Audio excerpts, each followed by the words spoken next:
graça, paz e alegria.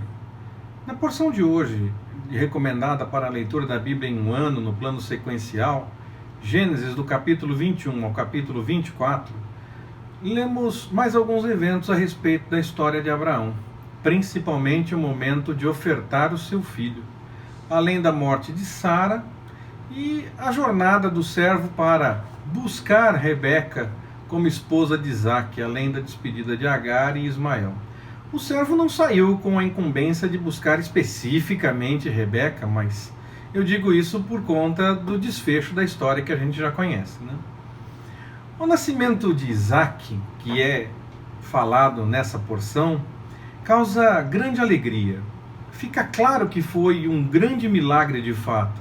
Mas mesmo no momento de muita alegria, onde se deveria pensar a respeito dessas coisas alegres que estavam acontecendo, a preocupação com a questão da primogenitura se apresenta. Primeiro, Abraão tinha apresentado isso diante do Senhor, porque ele temia que o direito de primogenitura passasse para alguém nascido na sua casa. Nós lemos lá no capítulo 15, versículos 2 e 3. Agora que nasce Isaque, a crise é de Sara, ela que se preocupa, e é a mesma crise, 21, 10. Ao falar de ser herdeiro com o seu filho, a crise parece mais a questão de fato do direito de primogenitura, que já era praticado mesmo antes da lei, onde o primeiro filho já herdava algo a mais do que os demais. No caso, Ismael teria essa herança porque ele era o primogênito, mas Sara quer isso para Isaque. Ainda que não fosse algo já estabelecido como no tempo da lei, algo já havia sim nesse momento. Por isso que eu digo que já havia alguma revelação do que se deveria fazer, como se fazer as coisas. A lei não era simplesmente uma coisa que apareceu do nada, já era algo que era conhecido por algumas pessoas, algumas coisas pelo menos já eram praticadas. O Senhor conforta Abraão que faz, mas não queria fazer. Ele não queria fazer nada contra Agar e Ismael, mas ele acaba fazendo. O Senhor confirma que Isaque de fato é o herdeiro, que Ismael seria sim abençoado por ser da sua descendência, mas que Isaque é o herdeiro da promessa para que todas as famílias da terra fossem abençoadas. Abraão, então, ele se estabelece na terra. Faz acordos, faz alianças, resolve contendas e ajusta as coisas para que ele e os seus possam ter um relacionamento bom entre eles e com as pessoas ao redor. E chega um momento do texto que mexe muito com as emoções. É aquele em que o Senhor pede para Abraão que entregue o seu filho. O texto diz exatamente isso, que Abraão, para obedecer ao Senhor, tinha que abrir mão do seu filho, que agora era o seu único filho, já que Agar já tinha ido embora com Ismael. Algumas pessoas tentam colocar aqui a ideia de povos que ofereciam seus filhos em sacrifício. Mas se fosse apenas para seguir uma tradição de outros povos, Abraão já teria feito isso com Ismael. É por isso que entendo que algo realmente diferente aconteceu aqui e Abraão prepara tudo para oferecer o seu filho. Esperou tanto por ele e agora ia abrir mão para fazer a vontade do Senhor. Quando Isaque questiona a ausência do cordeiro, Abraão diz que o Senhor proverá. Mas vai até o último momento pronto para oferecer o seu filho, porque esse era o pedido do Senhor.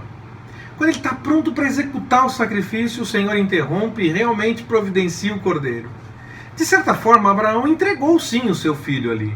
Ele abriu mão da sua alegria, ele abriu mão do resultado da sua espera, abriu mão de tudo para fazer a vontade do Senhor que fora revelada para ele, que era entregar o seu filho. Ainda que não tenha chegado ao ponto final daquela história, ele abriu mão de tudo, ele estava pronto para fazer aquele sacrifício. Então, ele entregou sim o seu filho ao Senhor, ele abriu mão de tudo. Aqui ele realmente assume o título de pai da fé, pois ou ele acreditava que o Senhor mudaria aquela situação, como de fato mudou, ou acreditava que as promessas do Senhor seriam cumpridas de qualquer forma, mesmo que ele entregasse o seu filho em sacrifício. Não acredito que tenha sido nada fácil para Abraão passar por esse momento, mas ele estava disposto a obedecer à vontade do Senhor. E o Senhor proveu no meio de tudo isso. Isso nos mostra que, se fizermos o mesmo, se seguirmos o seu exemplo, teremos sempre a provisão do Senhor. Nós temos que abrir mão daquilo que mais gostamos e queremos, porque nada, absolutamente nada, pode ser mais importante do que o Senhor e a sua vontade para nós. A morte de Sara mostra que Abraão, mesmo já negociando e estabelecido na terra, ainda não tinha de fato posse de terras ou de muitas coisas. E ele não queria acordos ou favores nesse momento. Não quer dizer que a gente não possa aceitar um presente, mas naquele caso especificamente, ele entendeu que era melhor que ele comprasse mesmo. Nós precisamos entender o momento de não aceitar acordos para evitar dever favores, mas não vejo problema em ganhar algo, apenas precisamos entender o momento e fazer o melhor diante de cada situação. Abraão, naquela situação específica, entendia que não devia receber ajuda e manteve o seu propósito até cumprir e comprou o campo que ele tinha como intenção. Chega o momento da história de Rebeca e Isaac. Abraão chama seu servo e dá a ele a tarefa de trazer para seu filho uma esposa dentre os de sua família que ainda moravam distante. Ele não queria que Isaac casasse com uma mulher daquela terra em que ele habitava. Nem era para deixar Isaac ir embora para outro lugar. Se a moça não quisesse vir, o servo estaria livre da responsabilidade de trazê-la para se casar com Isaac, mas ele ainda mantinha o pedido, Abraão ainda mantinha o pedido ao servo para que não deixasse Isaac ir embora. O servo parte então para a sua missão. Ao chegar, ele apresenta ao Senhor algumas condições para tentar entender o direcionamento do Senhor naquela situação toda. É como Gideão e o seu algodão, que nós veremos mais para frente, permitindo o Senhor. Ele acreditava que se o Senhor estava cuidando de todas as coisas, aquele Senhor que Abraão tanto falava, que Abraão servia e dava testemunho, poderia então dar uma resposta para ele. E ele ora pedindo ao Deus de Abraão, e não como se fosse o seu próprio Deus. Ele mostra que tem um entendimento de que o Senhor de Abraão é diferente. E ele faz uma série de colocações diante do Senhor, e ele tem a resposta. Ele entende que o Senhor pode dar a resposta e o Senhor dá a resposta. O Senhor foi caprichoso nos detalhes para que ele entendesse que era mesmo a direção do Senhor aquela situação. A família da moça até aceita, mas tenta gerar alguma dificuldade na hora dela ir embora com o servo de Abraão. O servo insiste, a família de Rebeca então deixa ela livre para decidir se vai embora com aquele homem, e ela concorda a ir. Ela concorda que tem que ir. Logo, ela vai para a tenda de Isaac e começa um novo momento na vida dos dois. O servo, então, ele acreditou que o Senhor poderia dar a melhor resposta, e o Senhor de fato deu. Nós somos convidados, nesse exemplo, a acreditar.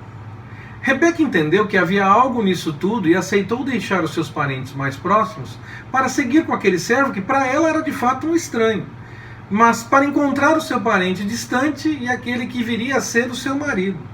Mostrou compromisso com executar o que se mostra como vontade do Senhor diante dos sinais, acreditou que tudo era verdade e foi. Com o seu exemplo, nós somos convidados a agir.